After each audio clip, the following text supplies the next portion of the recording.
Hi friends, இப்போ பார்த்தீங்கன்னா ப்ளூடூத்தில் வந்துட்டு அம்மிங்க வருதுன்னு சொல்கிறவங்களுக்காக இது போடுறேன்.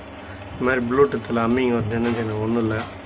இந்த மாதிரி யூஎஸ்பி பக்கத்தில் இந்த பின்னில் ஒரு ஜம்பர் அடித்து ஒரு ஒயர் எடுத்து அதை கிரவுண்டில் கொடுத்துருங்க. பாருங்க,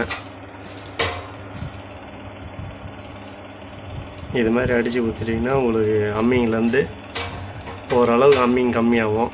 ஒரு டைம் இதை அம்மிங்க வந்துட்டு சுத்தமாக ஸ்டாப் பண்ணுறோம். அப்படி இல்லைன்னா நீங்கள் வேறு ப்ளூடூத்து மாற்றிடுங்க. அதுக்கு ஒரே வழி அதுதான். ஒன்று இதை பண்ணி பாருங்கள், இல்லைன்னா ப்ளூடூத் மாற்றிடுங்க. தேங்க்யூ. லைக் பண்ணுங்கள், ஷேர் பண்ணுங்கள், கமெண்ட் எதாவது பண்ணுங்கள். Thank you friends.